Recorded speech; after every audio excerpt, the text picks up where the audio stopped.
Hey, you're in the studio with Luke from GuitarIQ.com. Welcome to the first official video in my Guitar IQ&A series. This is where you can write in with your burning questions and I'll do my best to answer them. Today's question comes in from Manuel. He says, among many other things I'm working on, I would like to improve my playing speed. I'm not a shredder and I don't want to be, but sometimes I feel like there's speed missing from my hands. Is there a daily exercise I can do to improve my overall playing speed? The short answer to that question is absolutely. There are tons of exercises out there for developing playing speed, strength and stamina in your fingers. I actually have a book that's planned for release later on in the year, which is going to deal with this exact topic in depth, so watch out for that.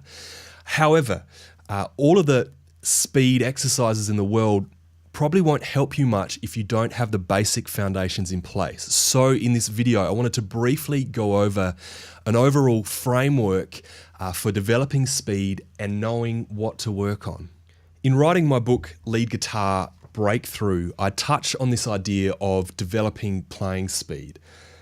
In general, I think guitar players probably put an overemphasis on playing fast. There are much more important things as a guitar player like musicality, dynamics, tone, developing a great ear. These things will get you much further as a musician than just being able to play something fast. Having said that, I think that adding flourishes of speed to your playing when used musically can be a really powerful tool in expressing your ideas on the fretboard.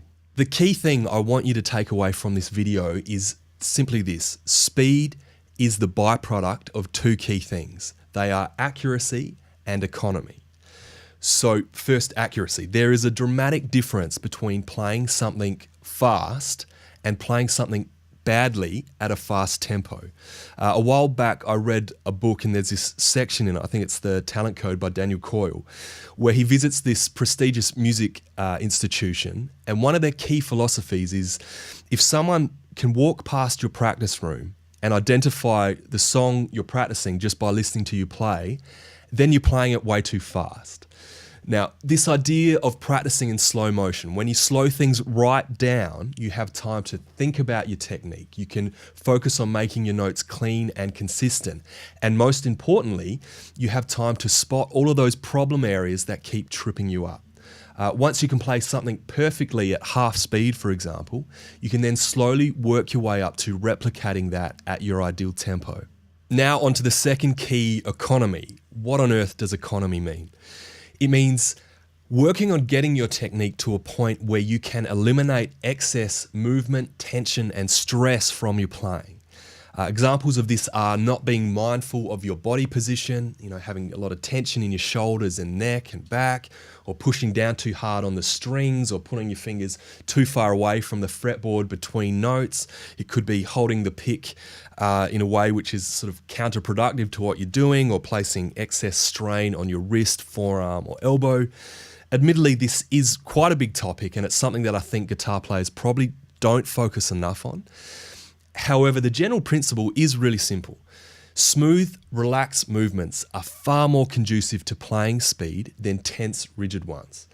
I wrote a book called Play Guitar Better. Now, this is a quick start guide to great technique where I delve into a lot of those things in more detail.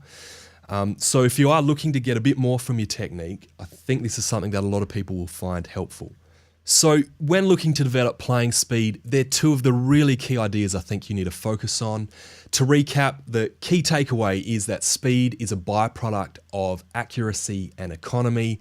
It's not about making your playing quicker as such, it's about focusing on making your movements smaller and more efficient. So Manuel, hopefully that helps answer your question or at least point you on the right direction. And for everyone else, hopefully there was something in there that you can take and apply to your playing. Well, that's it from me. If you found this video helpful, please like and subscribe. If you're interested to check out those books that I mentioned in the video, you can learn more over at GuitarIQ.com.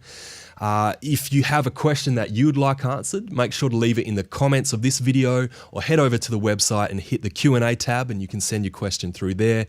You might just find it featured in a video just like this one. All the best in the practice room this week. Hopefully we'll chat soon. Cheers.